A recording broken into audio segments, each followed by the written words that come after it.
Bonjour à tous, bienvenue sur l'Académie Nouvelle Vie. Ce soir, nous avons le plaisir de recevoir Célia Charpentier pour une conférence sur le thème suivant: âme fragmentée, comment se reconnecter à soi. Lors de cette conférence, vous découvrirez qui nous sommes dans nos polarités, les parties les plus lumineuses ou en manque de lumière, le mécanisme de projection que nous nions, supprimons ou évitons, comment des parties de nous choquées, blessées cherchent à revenir à nous, pourquoi est-ce si important de devenir une totalité, les archétypes de l'inconscient. Avant de démarrer la conférence, Célia, peux-tu te présenter auprès de nos auditeurs, s'il te plaît? Oui, bien sûr. Déjà, bonsoir à tous et à toutes et merci pour votre présence. Très plaisir. Donc, moi, je suis thérapeute, parce que j'ai plusieurs outils. Je suis dans l'accompagnement à l'autre. Voilà, j'accompagne les gens à aller mieux et j'utilise plusieurs outils. J'utilise mon intuition, j'utilise l'hypnose, puisque je suis hypnothérapeute, j'utilise les constellations familiales, j'utilise également du photolangage, du dessin créatif, des mandalas, de l'art-thérapie et bien d'autres choses, l'énergie, etc., pour aider les gens à être bien avec eux-mêmes et à avancer sur le chemin. Voilà. D'accord, merci Célia. Je te laisse commencer ta conférence. OK. Alors ce soir, j'ai choisi de vous parler des différentes parties de nous. Donc le plan a été annoncé par Caroline, donc de découvrir nos polarités, de nous découvrir sous nos différentes facettes, parce qu'on est une unité et on est aussi également multiple. Donc, c'est-à-dire que de la même façon qu'un corps comporte différentes parties, bras, jambes, pieds, différents organes, un bras, par exemple, tout seul, ça sert à rien, en fait. Il sert que quand il fait partie d'une unité, quand il fait partie d'une complétude. Ben, pour la psyché, c'est pareil. C'est-à-dire que c'est une unité qui est composée de plusieurs facettes. Alors, la facette qui est généreuse, la facette qui est dans la honte, la partie qui est séductrice, la partie qui est réservée, etc. Donc, on est une complétude composée de différentes facettes de nous. Et comme tout système cherche à s'harmoniser, le corps cherche à s'harmoniser quand il y a un souci, la psyché cherche également à s'harmoniser dans ses différentes polarités, dans ses différentes facettes.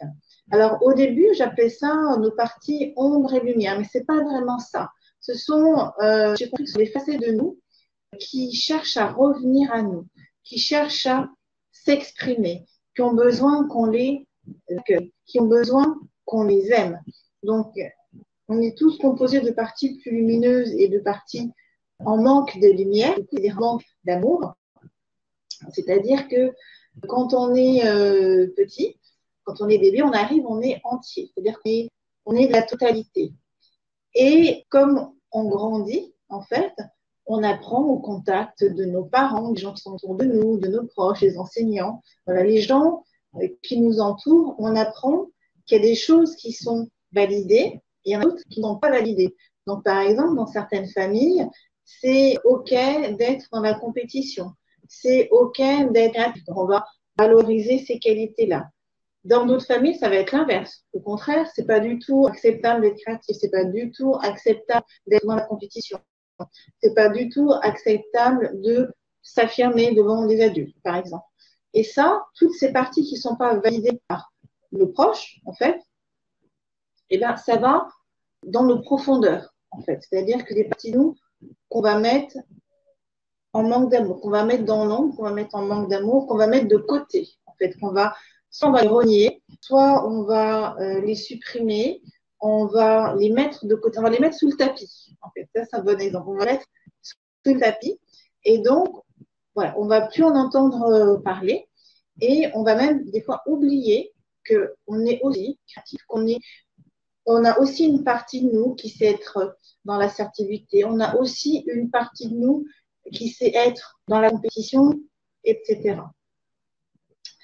Et donc, pourquoi, pourquoi ça se fait, en fait, hein? Parce que en grandissant, on comprend que si on veut être aimé, il faut être comme on sent qu'il faut être. Donc, on est dirigé par nos proches. Alors, je ne leur jette pas la pierre, hein, c'est comme ça pour tout le monde et c'est comme ça aussi pour nos proches. Quand ils ont grandi, ça a été pareil. Pourquoi c'est important de se rassembler? Parce que quand on se rassemble, on s'aime en sa totalité. Alors, comment je suis arrivée à étudier les différentes parties de nous? Alors moi, j'ai commencé par l'énergétique, j'ai commencé par le Reiki, l'Access Bar, etc. Et puis, j'ai commencé à avoir des prises de conscience. Et j'ai été comment dire, guidée pour investiguer les facettes de moi. Je me suis rendu compte que des fois, il y avait des parties de moi qui s'exprimaient. Il y avait la partie qui me disait ah, mais non, tu n'y arriveras pas. La partie qui me disait ah, mais non, mais tu manges trop. Ah, ben non, tu devrais faire ci. Donc, il y avait une partie qui jugeait, une partie qui était dans le contrôle, une partie qui avait honte, une partie qui s'en coupait, etc. Je me suis dit, ah oui, il se passe tout ça dans mon monde intérieur. Et puis, j'ai commencé à lire des choses, des ouvrages en français, La part d'ombre du chercheur de lumière de Debbie Ford. J'ai lu Apprivoiser son ombre de Jean Bouquet. J'ai commencé à lire plein de livres, surtout en anglais, parce que ce sujet des parties de soi, de notre système intérieur, des parties lumineuses, des parties en manque d'amour, on en parle beaucoup dans les pays anglo-saxons. C'est des choses qui sont très développées et pas trop en France, en fait. Et donc, j'ai été guidée vers ça. Et je vais vous raconter une petite histoire qui montre l'importance de se rassembler. Quand on se rassemble, en fait, c'est qu'on est en amour envers soi. Par exemple, au quotidien, souvent, tous, on a des discours assez négatifs vis-à-vis de nous-mêmes. On va se juger, on va être dans la honte, on va se sentir coupable. Et il y a plein de gens qui disent, oui, mais moi, je suis en amour avec moi-même. Et pourtant, dans la journée, ils vont se juger. Ou il y a des choses qu'ils vont cacher aux autres parce qu'ils ont honte. Ou ils vont se sentir coupables de quelque chose. Ou ils vont faire comme s'ils sont quelqu'un d'autre. Ou ils vont faire une erreur et puis ils vont se dire, ah là là, mais j'aurais jamais dû faire ça, mais qu'est-ce que je suis bête, etc. Quand on est dans l'amour vraiment pour soi, on ne va pas se juger pour ses erreurs. On ne va pas se juger parce qu'on ressent de la honte à un moment donné. C'est vraiment. On ne va pas se juger parce qu'on se sent coupable. Et si on se juge, on ne va pas se juger de se juger, on va se dire, ah tiens, effectivement, je me juge, ok, voilà, je vois ça. Okay. Je prends de la hauteur, je vois ça. Et s'aimer, c'est s'accueillir sous toutes ses facettes, c'est-à-dire même dans ses failles, même dans les parties de soi qui sont un peu moins jolies, en fait. Hein. Et c'est vrai que nos religions, sans jeter la pierre à quelque religion que ce soit, mais nous invitent ou nous incitent à être faits. Voilà, il ne faut pas pécher, il faut chercher la perfection. Alors, notre âme, elle est parfaite, mais notre humanité, notre personnalité est imparfaite et comment expliquer, on a notre âme, notre source parfaite, mais la partie de nous qui est incarnée, elle est incarnée parce qu'elle a des expériences à vivre, elle a à se rassembler, à se rappeler qui elle est. Et le premier travail qu'on a tous à faire, si on a une mission commune, c'est celle-là, c'est de se rassembler. Parce que quand on se rassemble à l'intérieur, qu'on accepte, qu'on va à la rencontre, qu'on fait connaissance avec ces parties de nous, on peut alors reconnaître l'autre tel qu'il est, dans ses qualités et dans ses et sans le juger. Je parlerai plus tard de comment ces parties de nous cherchent à revenir à nous, notamment dans la relation aux autres, dans les situations de vie, dans les synchronicités. Mais d'abord, je vais vous raconter cette histoire qui m'a fait vraiment comprendre que c'était important de se rassembler, de se reconnaître, de reconnaître ce qui se passe à l'intérieur. C'est une période de ma vie où, quoi que je fasse, je ne me sentais jamais à ma place. Alors, j'ai prendre le tramway. Il y avait quelqu'un qui me disait, mais poussez-vous. Voilà. J'allais au supermarché. Il y avait la place pour 3 personnes. On me disait, poussez-vous, c'est ma place. Au quotidien, en fait. À chaque fois, on me disait, poussez-vous, vous prenez ma place, etc. Et je pars en vacances, donc en famille, et on part en train, et arrivé dans le train, donc on avait 3 places, et il y a cette dame qui était installée avec ses enfants à ma place. Mais c'est pas vrai encore, j'ai quelqu'un qui me prend ma place en fait. Et donc, je dis à cette dame, madame, excusez-moi, j'arrive bien, voilà, la numéro de voiture, les places, c'était vraiment la place qui nous était attribuée. Mais pour moi, c'était plus que c'était bizarre, c'était ma place, en fait, avec tout ce que ça signifiait derrière. Et donc, je lui dis à cette dame, vous avez pris ma place. Et elle me dit, ah bon, je dis, oui, oui, vous avez pris ma place. Elle me dit, ah, ben, attendez, je vais vérifier avec mon mari. Je savais très bien hein, que c'était nos places. Et elle ne revient pas. Donc, je retourne à moi, je dis, madame, c'est ma place. Donc, en fait, on va s'installer. Elle me dit, oui, oui, j'arrive. Je dis, mais on doit s'installer, en fait, parce que là, je suis avec les enfants, donc on s'installe, en fait. Et elle nous laisse la place dans les cadres. Et il y avait un petit, cette dame qui dormait. Je dis, mais le petit, il peut rester. Moi, j'ai 3 places sur 4. Le petit qui dort, il peut rester. On arrive donc sur le lieu de vacances, donc dans un camping. Et dans le camping, même, même chose. On fait une activité de tir à l'arc et il y a cette jeune fille qui prend ma place, qui me passe devant. Je dis, mais voilà, encore, elle me passe devant. Et ensuite, il y a son grand frère qui arrive pour me passer devant. Je dis, non, par contre, là, stop. Là, c'est ma place, j'y vais.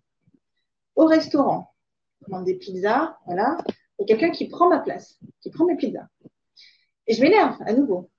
Et mon fils me dit, maman, depuis le début des vacances, tu n'arrêtes pas de t'énerver après les gens parce qu'ils prennent ta place. Et là, ça a été vraiment dur pour moi parce que c'était vraiment ce que j'y vais depuis des mois.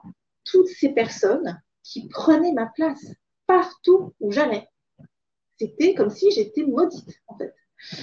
Et là, je me suis dit stop, parce que j'avais compris l'intérêt de se rassembler, j'avais lu des livres dessus, et je me suis dit, ok, c'est vrai que je ne me sens pas à ma place. Là où j'évolue, là où je suis professionnellement, je ne me sens pas à ma place. Et je me suis dit, eh ben, ce soir, je vais aller voir cette partie de moi, je vais aller voir cette partie qui ne se sent pas à sa place. Donc, je me suis mis dans un état méditatif, j'ai appelé cette partie de moi, et à ce moment-là, j'ai senti comme un espèce de nuage très sombre. Ça m'a fait un peu peur, j'avoue. Et je me suis dit, j'y vais, je vais à la rencontre de cette partie de moi. Et au moment où j'ai vu cette espèce de nuage noir, ça s'est dissous tout seul. C'est comme s'il y a quelque chose qui est parti, en fait, quelque chose qui s'est vraiment dissolu. Dissous, je ne sais pas comment, c'est difficile ce verbe. Et je me suis dit, bon, ok, je sentis qu'il y a quelque chose qui est parti, qui a lâché. Retour de vacances. On prend le train. Voilà. Et là, cette jeune fille espagnole qui se retrouve en face de nous parce qu'en fait, il y avait un monsieur qui avait pris sa place dans le train. Elle était en colère. Elle était rouge de colère. Je la voyais en colère. C'était fascinant. Et elle était là, mais c'est ma place. Et le monsieur lui a dit, mais vous inquiétez pas, on descend au prochain arrêt. Au prochain arrêt, il ne descend pas. Il était avec sa compagne, il n'est pas descendu. Et au deuxième arrêt, il y a une vieille dame qui monte et qui dit au couple, bah, votre dame, elle est à ma place. Et le monsieur lui dit, mais écoutez, pas de souci, on vous laisse la place. Et cette jeune fille espagnole en face de nous, elle était rouge de colère. Elle disait, mais comment ça se fait? Moi, il m'a dit qu'il descendait au prochain arrêt, il n'est pas descendu, ils ont pris ma place, vous arrivez, ils vous proposent la place. Et c'était fascinant. C'est-à-dire que le fait d'avoir reconnu cette partie de moi qui n'était pas à sa place, je pouvais voir les autres. Je pouvais voir en fait ce que notre intérieur reflète sur l'extérieur. Parce que du coup, cette jeune fille espagnole, c'était viscéral pour elle qu'on ait pris sa place dans le train. Et cette autre femme plus mûre à qui on avait pris la place, eh ben, elle s'en fichait. Elle avait dit, mais moi je me mets ailleurs, c'est juste une place. Eh ben, le monsieur était prêt à lui rendre sa place, tandis que la jeune fille espagnole, pour qui c'était viscéral, le monsieur lui a menti et ils sont descendus jusqu'au terminus et elle n'a jamais récupéré sa place. Donc, ça m'a fait voir que dès lors qu'on voit les choses pour soi, dès lors qu'on se guérit, qu'on va accueillir, reconnaître une partie de soi et que c'est réglé, on peut voir en fait les autres, les parties des autres en fait. Que du coup, une fois qu'il y a un regard qui est ouvert, on peut voir pour l'autre en fait. Tant qu'on n'accepte pas de voir cette partie de nous, on ne peut pas la voir chez l'autre. Et du coup, quand on est en amour avec des parties de nous, par exemple la partie Je vous donne un exemple. Des fois, on va avoir une collègue qui est vraiment dans l'exubérance, dans la séduction, et peut-être qu'on va la critiquer, cette dame. Peut-être qu'on va être médisant envers elle, ou la critiquer gentiment, plus ou moins, ou pas. Et souvent, quand on fait ça, c'est que cette partie de séduction, on ne l'a pas accueillie chez nous. Ou peut-être qu'on a envie d'être dans l'exubérance, mais qu'on ne se l'autorise pas, qu'on n'ose pas. Du coup, forcément, quand on va le voir chez l'autre, on va le critiquer. Parce qu'en fait, c'est une partie de nous qui cherche à revenir à nous, qui a envie, en fait, d'exister aussi. Des fois, on a le droit d'être dans l'exubérance, des fois, on a le droit d'être dans la séduction, et c'est OK. Une fois qu'on a reconnu cette exubérance, cette séduction en nous, on va la voir chez l'autre et on ne va plus la juger. Parce qu'on est vraiment miroir les uns des autres. Donc, ce qu'on ne juge plus chez soi, on ne va plus le juger chez les autres. C'est obligatoire. Et du coup, quand on se rassemble comme ça, quand on accueille, qu'on accepte, qu'on valide toutes les parties de soi, on est plus en amour avec soi et on accepte mieux l'autre. Alors, on va avoir une personne, par exemple, si habituellement les gens qui se mettent en colère, on ne sait pas pour quelle raison, ça nous agace, ça nous fait fuir. Si on accepte notre partie colérique, notre partie qui exprime de la vigueur à travers sa colère, on va entendre que l'autre, eh ben, il a aussi cette partie de lui qui s'exprime sans le juger. C'est OK, parce que moi aussi j'ai ça en moi. Donc je le reconnais en toi et je l'accueille de la même façon que je l'accueille en moi. Je ne sais pas si je suis claire dans ce que je dis. Donc, les parties de nous, alors, qui ne sont pas dans la lumière, qui ne sont pas dans l'amour, qu'est-ce qu'on en fait? On les cache, on les nie, on les supprime, on les évite et on les projette. On les projette sur les autres. C'est ce que je viens un peu de dire, c'est quand on projette une partie de nous sur une personne. Donc, nos parties qui ne sont pas illuminées, qui ne sont pas la lumière d'amour, par exemple, la partie qui est dans l'irritabilité, la partie qui est frustrée, la partie qui a de manquer, la partie ignorante, la partie qui se trompe, la partie qui échoue, la partie qui se remplit de peur, la partie qui se prostitue, la partie qui manque, la partie perfectionniste, la partie qui a peur souvent de ne pas être aimée, ou qui a peur d'être exclu, par exemple. Voilà. Donc, c'est n'importe quelle partie de nous qu'on a jugée inacceptable, mais on va rencontrer cette partie au contact des autres. Ces parties de nous qu'on a reniées, c'est comme si c'était une personne qu'on préférait ne pas être. Et pourtant, ça fait partie de nous. C'est juste des parties qui sont en manque d'amour. Alors, l'origine, j'en ai parlé. Allô? Oui. Oui. Tu peux juste remettre ta caméra, ça, je crois que c'est la connexion qui a sauté. Eh bien, je ne comprends pas parce que moi, je t'entendais en fait. Ben, moi, je te voyais plus du tout et je t'entendais plus et plus personne t'entendait. Ah oui, d'accord. Ok, bah mince alors. Donc là, je me suis mise sur l'ordi. J'espère que ça va aller. Je pense que ça devrait fonctionner. Ouais, et c'est marrant parce que je t'entendais. Mais bon, bref. Voilà. C'est bon, je te laisse continuer. Où j'en étais? Donc, il y a des parties de nous qui ont été blessées, choquées, qu'on a reniées, voilà, qui se retrouvent dans nos projections. Alors, qu'est-ce que ça signifie de réintégrer ces parties de nous? C'est comme si on était fragmentés et qu'il fallait rassembler tous ces fragments de nous. Quand on fait ça, on prend la responsabilité de qui on est, de ce qu'on ressent, de ce qu'on vit. Parce que les parties de nous, c'est souvent... L'objectif, c'est de se rassembler, donc de cette fragmentation, de rassembler les fragments de nous et de prendre la responsabilité de ce qui se passe à l'intérieur de nous, au niveau des pensées, au niveau des émotions. Ça peut être aussi dans le corps. C'est par exemple quand on a une émotion forte, une tristesse, une colère, de reconnaître ça. C'est une partie de nous qui est en tristesse ou qui est en colère, etc. Ça passe aussi par les pensées, la partie de nous qui nous juge, la partie de nous qui nous sabote, la partie de nous qui nous dit ben non, ça recommence encore, tu n'y arriveras jamais, etc. Ou d'autres discours qu'on peut avoir. Qu'est-ce qui se passe quand on se rassemble, quand on réintègre ces parties de nous qui sont en manque de lumière, donc en manque d'amour? Et bien, il se passe qu'on se sent plus libre. Il se trouve qu'on rayonne. Il se trouve qu'en assumant d'être toutes ces parties de nous, on inspire aussi les autres à s'accueillir tels qu'ils sont. On n'a pas à chercher la perfection, on a par contre à se révéler tel qu'on est et vraiment être en amour avec toutes les parties de nous, même celles qu'on croit qui sont inacceptables ou impures ou jugeables, etc.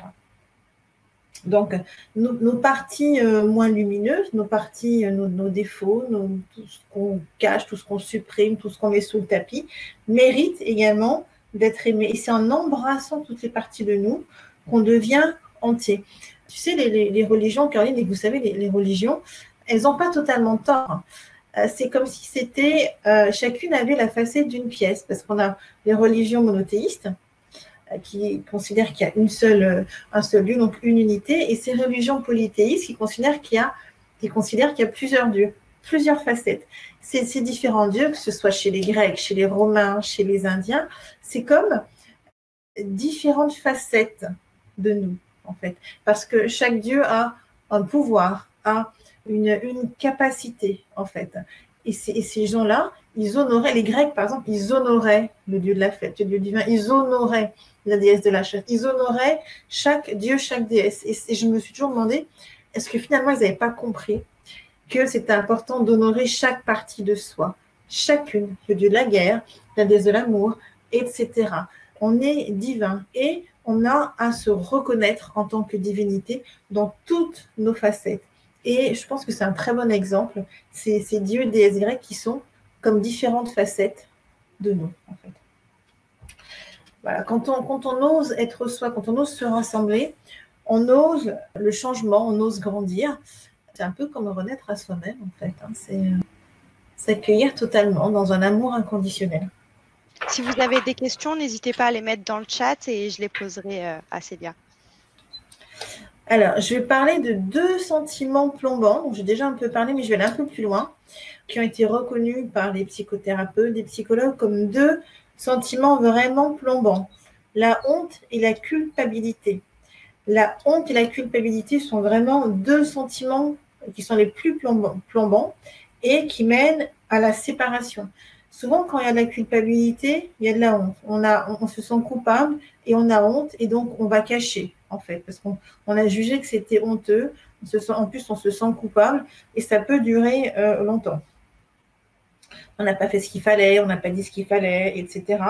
Et dans ces situations-là, quand on se rend compte qu'on n'a peut-être pas fait ou dit ce qu'il fallait, en faisant exprès ou pas, des fois on peut se sentir coupable parce qu'on a commis une mauvaise action envers quelqu'un ou voilà, on s'est mal comporté. Des fois on peut mal se comporter sans vraiment parce qu'on n'a pas réfléchi, parce qu'on n'était pas vraiment là, etc. Mais on vit tout ça, ce sont des sentiments humains. Mais c'est de ne pas se juger. C'est OK à des moments donnés de se sentir coupable, c'est OK à un moment donné d'avoir honte. On passe tous par là. Et là où on est en manque d'amour, c'est quand on va culpabiliser pendant des années parfois, pendant vraiment 10, 20 ans. Et ça me fait penser à cet été, j'ai rencontré une personne, l'amie d'une amie, avec qui j'ai covoituré. Et pendant le trajet, il me parle d'une histoire d'il y a 20 ans. En fait. Une histoire d'il y a 20 ans dans laquelle il s'était mal comporté vis-à-vis d'une femme. Alors, cette femme l'a pardonné, voilà, aujourd'hui, ils discutent normalement, voilà, ils ont une relation amicale. Mais à l'époque, c'était une relation amoureuse et il s'était mal comporté avec elle. Et il me parle de ça. Et il me dit, mais je ne sais pas comment faire. Je lui ai déjà demandé pardon plein de fois. Elle m'a dit qu'elle m'avait pardonné, mais moi, je me sens mal.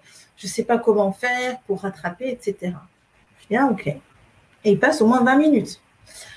Elle me racontait tout ça et je lui dis, mais en fait, tu n'es pas en paix avec cette histoire. Il me dit, si. Je dis, mais non, tu n'es pas en paix avec cette histoire. Il me dit, non, c'est vrai, tu as raison, je ne suis pas en paix. Je lui dis, mais il me dit, mais je ne sais pas ce que je peux faire par rapport à elle, mais qu'est-ce que je peux faire par rapport à elle? Je dis, mais tu n'as rien à faire par rapport à elle, c'est par rapport à toi. Il me dit, mais comment ça?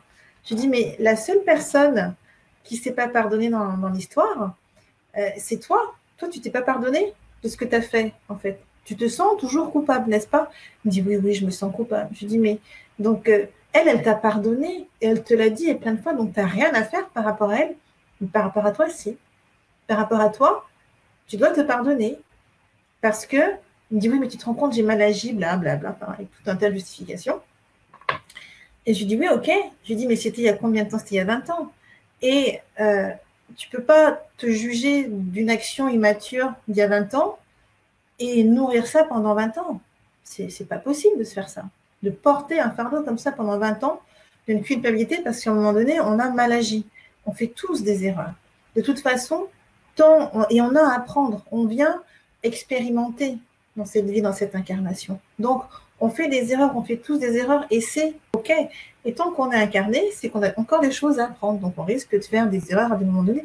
Et c'est OK, c'est de ne pas se juger là-dessus. C'est OK de faire des erreurs. Si on prend conscience qu'on a fait des erreurs à un moment donné, eh ben c'est cool, en fait, c'est bien. Le pire, c'est de ne pas se rendre compte qu'on a fait des erreurs. C'est de ne pas se rendre compte qu'on a mal agi. C'est ça le pire.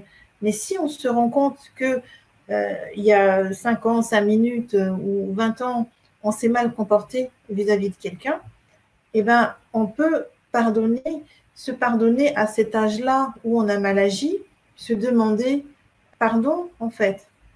Se pardonner de ça pour s'alléger, en fait. Parce que la seule personne qui était mal, c'était lui. Cette femme, elle était vraiment passée à autre chose. Et la seule personne qui souffrait, c'était lui. Parce qu'il était encore en train de se juger, de se juger par rapport à cette époque où il avait mal agi. Et il nourrissait cette culpabilité, en fait, de se juger de ça.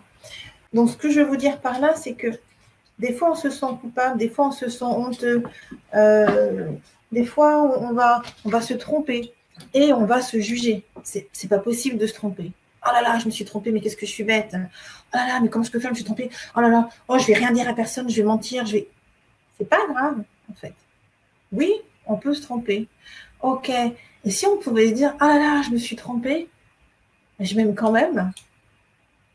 Je m'aime. C'est ok. Je me trompe et je m'aime. Voilà. Là, j'ai dit un truc qui était nonsense. Oh, j'ai dit un truc bête et je m'aime quand même. Est-ce qu'on n'apprend pas, dans la majorité des religions, que Dieu, il nous aime de façon inconditionnelle?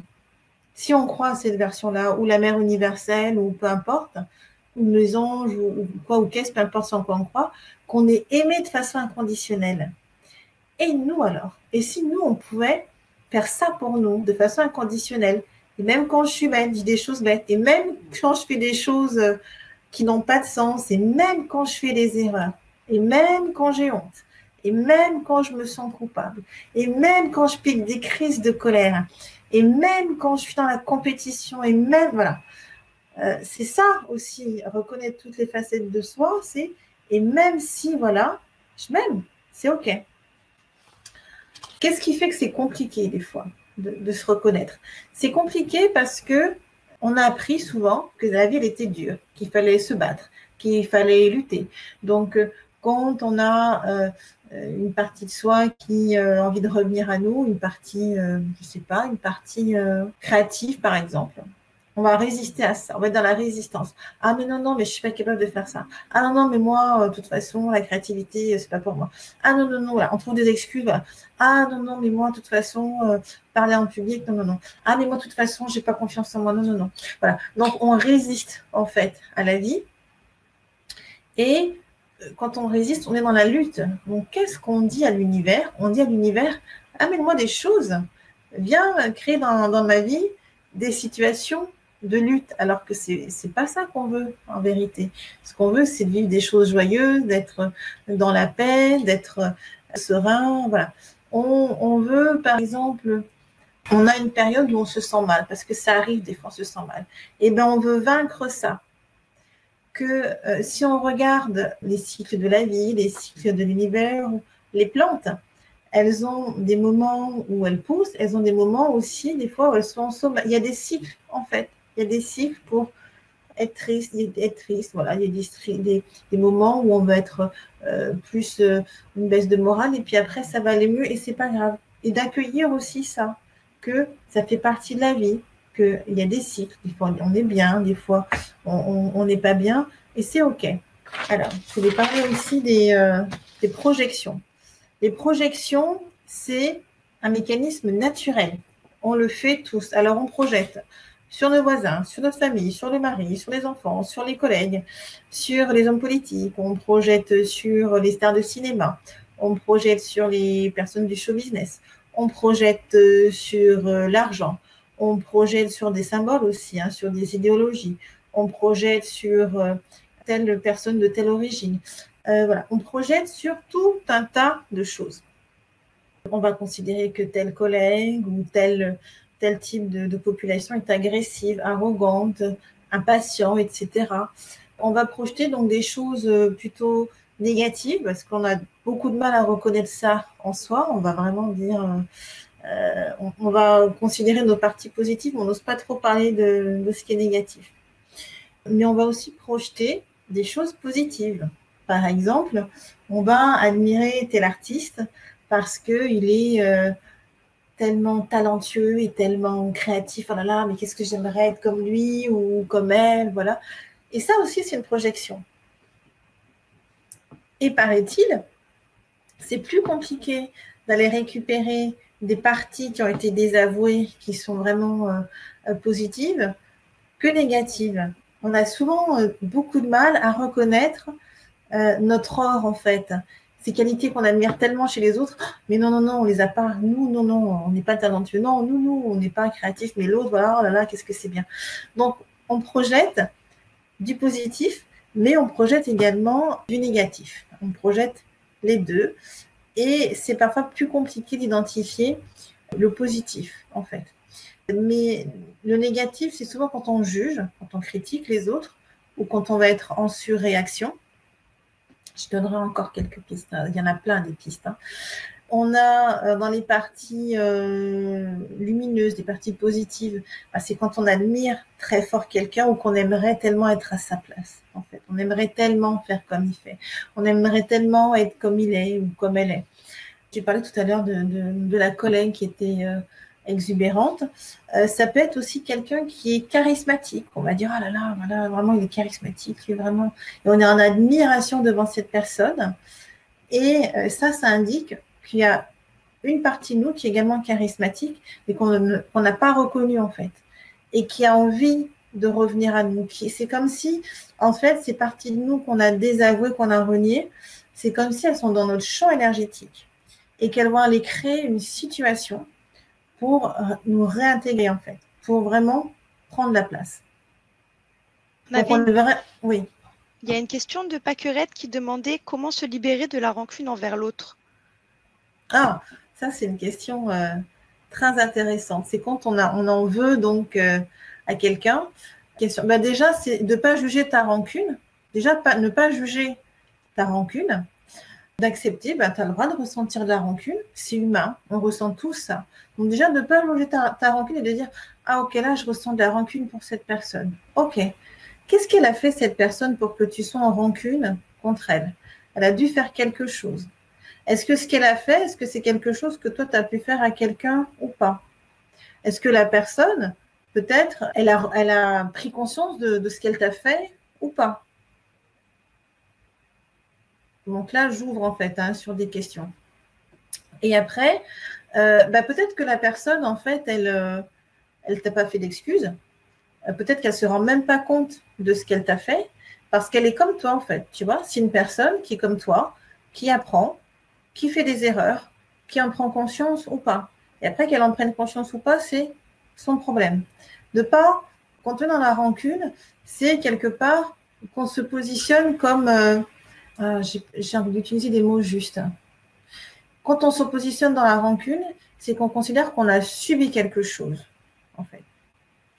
Et si c'était une occasion de reconnaître, justement, qu'il y a une partie de toi qui ressent de la rancune, et c'est tout.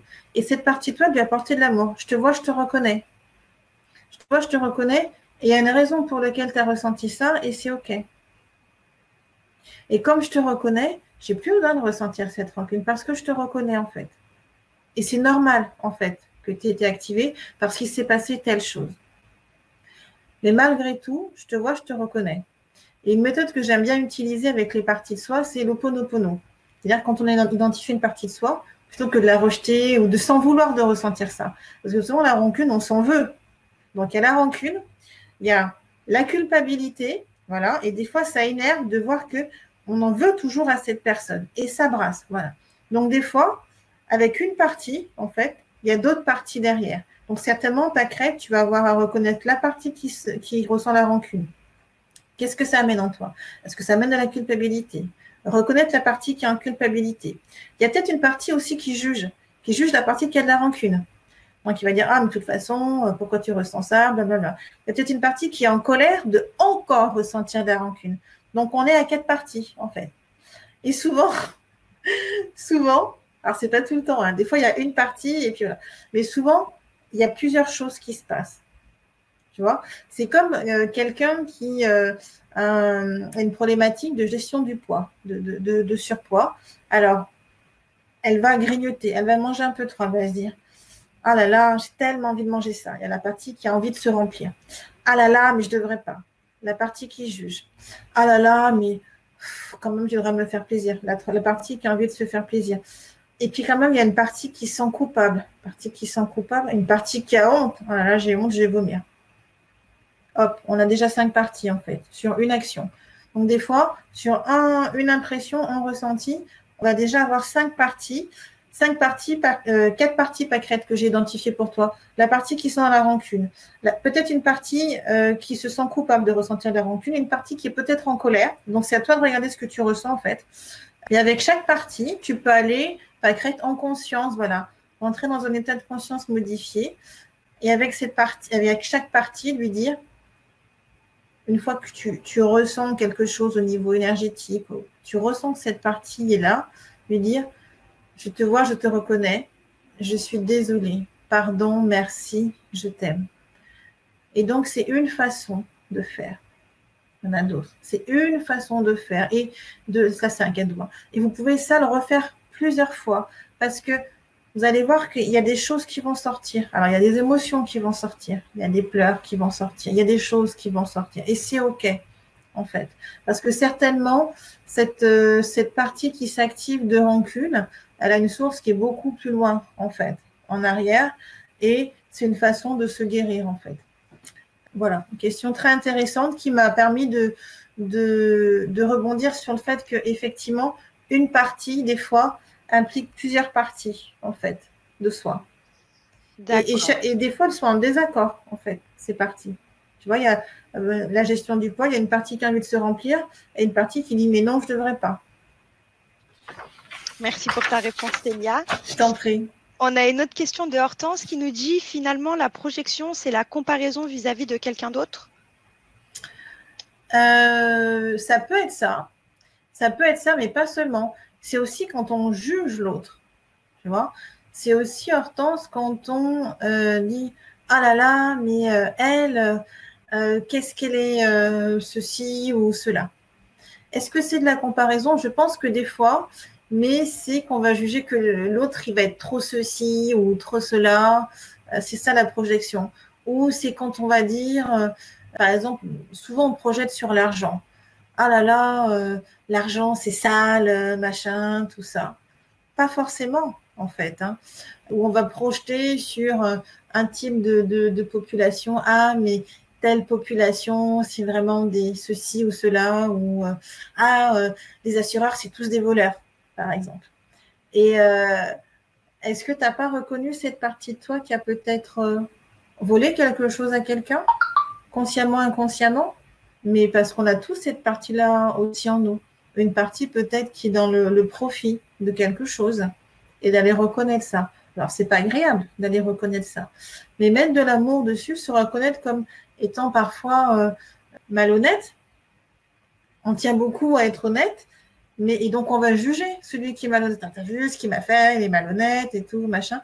Et selon si on est en surréaction ou pas, si on est vraiment en surréaction, ou dans un jugement intense de l'autre, c'est que ça vient réveiller une partie de nous qui a surtout pas envie d'être vue, mais peut-être qu'il y a quelque chose derrière, en fait.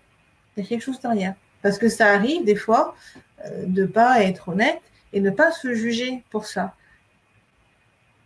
D'accord, merci pour ta réponse. Et merci pour la question. On a Samsara qui nous dit que ça serait bien que tu parles des fragments d'âme égarés. Les fragments d'âme égarés, alors c'est un peu comme des... Après, il y a différents noms, en fait. Hein.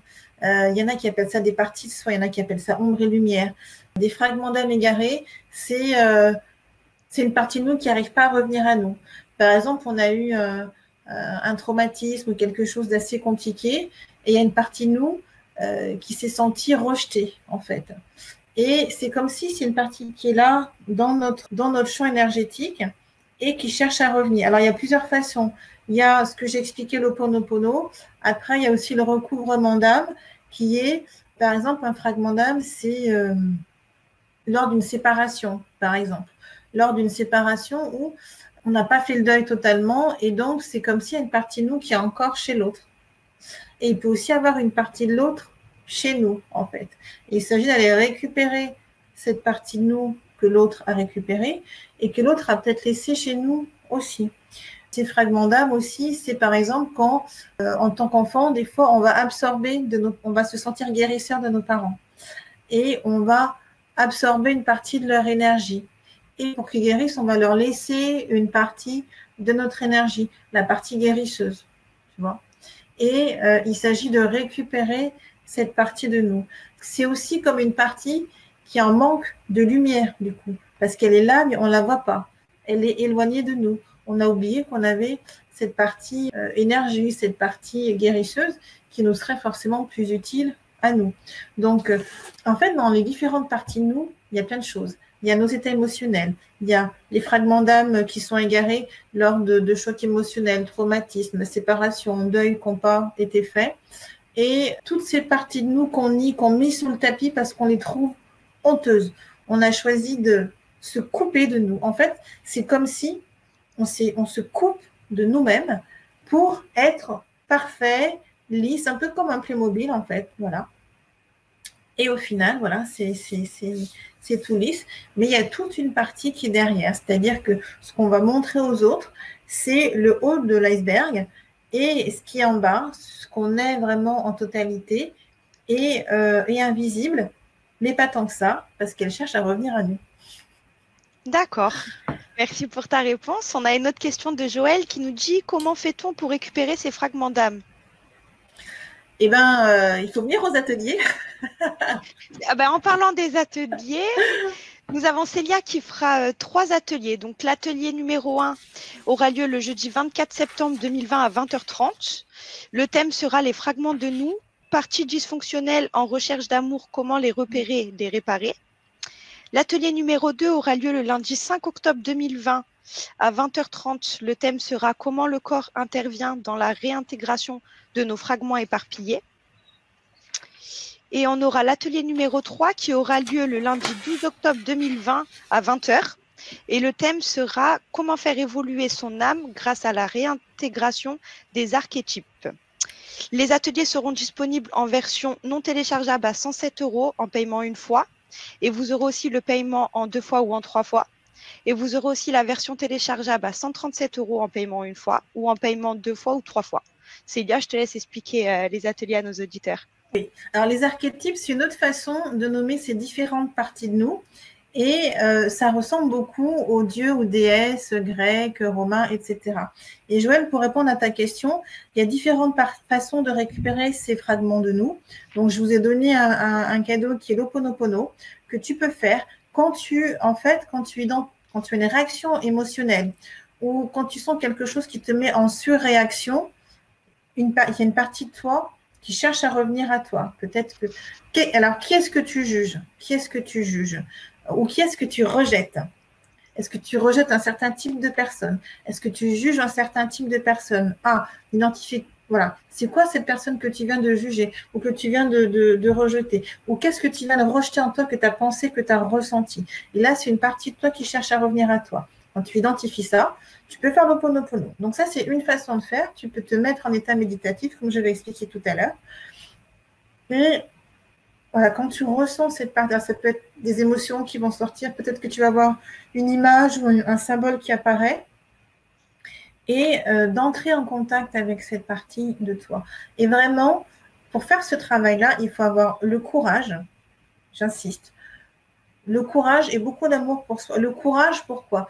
Parce que, Joël, c'est comme si il y a des parties de nous, ça fait longtemps qu'on les renie, ça fait longtemps qu'on les supprime, ou ça fait longtemps qu'on a perdu des fragments de nous. Et quand on va à leur rencontre, des fois, cette partie-là, elles nous rejettent. Elles nous rejettent. Elles nous font ce qu'on leur a fait, en fait. C'est comme si tu avais rejeté un ami pendant 20 ans, et tout à coup, tu te dis, ah tiens, si j'allais voir tel ami, et tu vas, voilà, il dirait coucou, regarde, c'est moi, tu me laisses entrer, voilà. Et il va se dire, bon, ça fait quand même 20 ans, pas de nouvelles, rien, alors que moi j'ai tenté de revenir vers elle, bon, non, ça va pas se passer comme ça. Il y a des parties qui sont tellement heureuses de nous retrouver que ça va être facile. Et il y en a d'autres, il va falloir y aller vraiment en douceur. Des fois plusieurs fois, avec courage, avec amour, et retourner dans cet état d'esprit. Une partie de nous qu'on a rejetée pendant 20 ans, des fois c'est compliqué d'aller la retrouver. Il faut y aller vraiment avec douceur. Comme si on va rassurer un enfant. Ces parties de nous, ces fragments, ces archétypes, on peut aussi utiliser le mot d'enfant intérieur aussi. Parce que des fois, ça correspond aussi à des moments de l'enfance. C'est peut-être l'enfant qui a 7 ans, qui a vécu ceci, dont on s'est moqué pour je ne sais plus quelle raison, qui va plus oser parler devant les autres, qui va plus oser, je ne sais pas, faire des blagues parce qu'on s'est moqué de lui à ce moment-là, donc il n'osera plus être dans l'humour. Voilà. Il va rejeter la partie blagueuse. Hop, au placard. Voilà. Donc, l'Ho'oponopono, c'est une bonne façon. Et après, dans les ateliers, donc le premier, je vais parler surtout des parties à réintégrer au niveau familial, au niveau historique familial. Donc, ça veut dire parents, grands-parents, transgénérationnels. Je vais vous expliquer des outils. Je vais vous donner des outils pratiques que vous pourrez faire en art-thérapie. Je parlerai aussi de l'Ho'oponopono. Alors, je vais trouver un autre outil parce que du coup, j'avais mis l'Ho'oponopono pour l'atelier numéro 1. Donc, ça, je l'ai déjà donné. Donc, voilà, je vais remodeler un peu celui-là. Mais donc, il y aura de l'art-thérapie. Il y aura également des outils de coaching. On va regarder les archétypes au niveau de l'histoire familiale. Comment lire votre histoire familiale? Parce qu'on n'est pas dans une famille par hasard.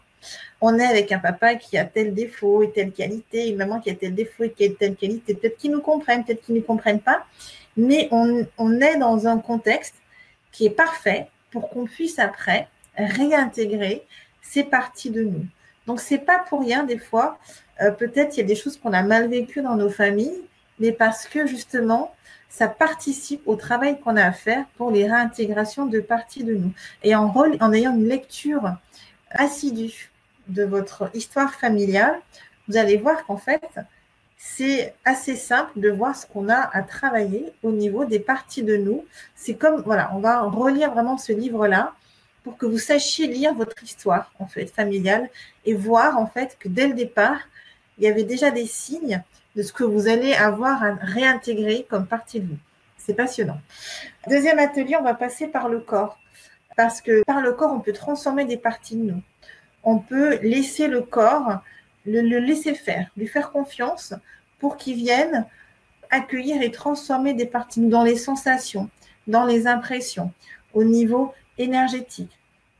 Et aussi, des fois, quand on a des douleurs dans le corps, etc., des fois, c'est des parties de nous, en fait, qui s'expriment, en fait, par la somatisation aussi, qui ont tapé à la porte pendant tellement longtemps qu'elles finissent par somatiser, en fait.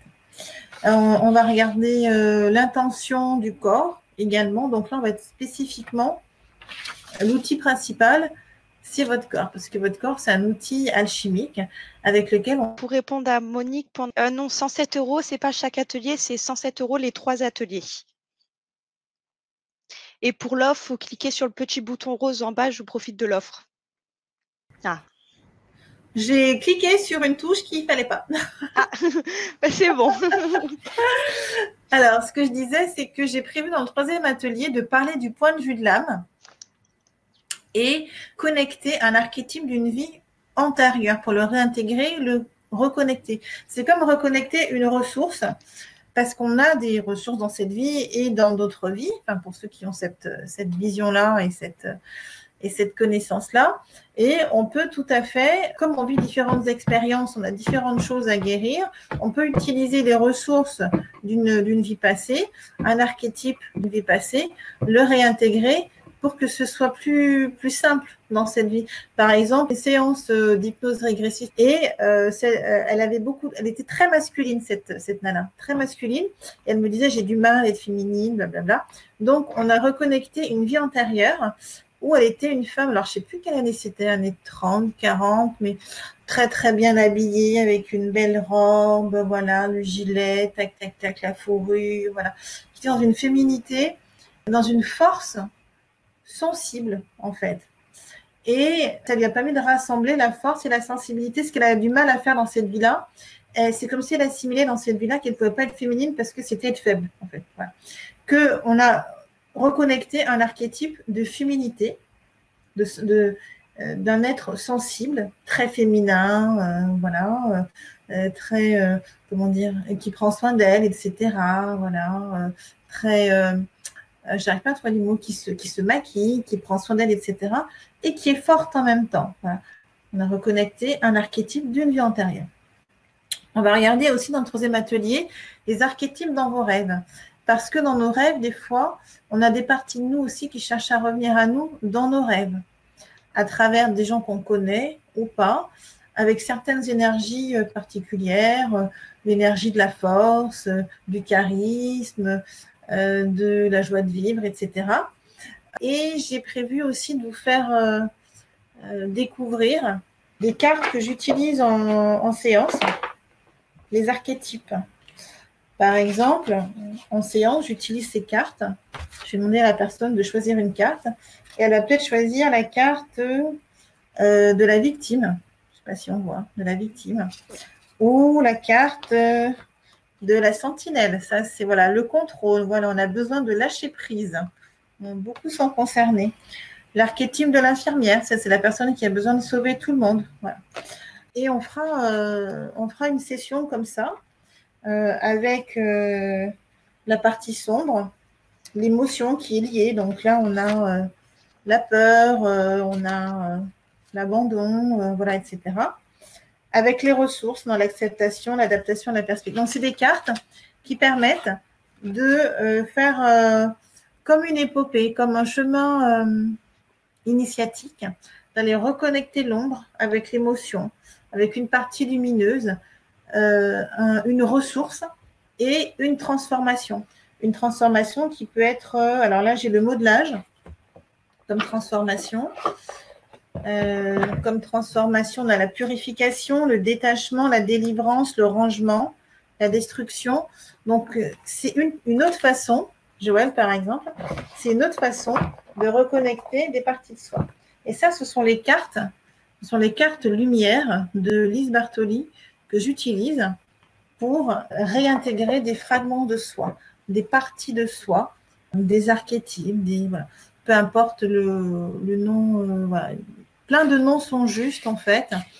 L'idée, ce sont des parties de nous en fait, qui nous manquent, qu'on a mis de côté, qu'on a renié ou qu'on a pu perdre ou investir dans d'autres ou dans des relations et qui sont là, qui cherchent à revenir à nous d'une façon. Des fragments de nous qu'on a perdus ou qu'on a mis de côté et qui sont nécessaires pour se sentir complet. Merci Célia. Vous retrouverez toutes les infos du descriptif sous la vidéo sur YouTube ou sur la page de vente pour les ateliers. Et vous pouvez profiter de l'offre en cliquant sur le petit bouton rose et vous avez le lien dans le chat. Voilà. Ok. Tu as quelque chose à rajouter, Célia? Eh bien, écoute, pour moi, c'est tout bon. Alors, il y a juste autre chose que je peux vous montrer. C'est ce que je fais moi pour moi, en fait, en termes de réintégration des parties de moi. J'aime beaucoup le mandala. Alors, j'en ai un derrière que je ne sais pas si on voit. On ne le voit pas bien. Ah oui, là, c'est bon. Voilà. Donc, ça, c'est ce que je fais en tant que plasticienne et que je propose aussi pour se rassembler des parties de nous.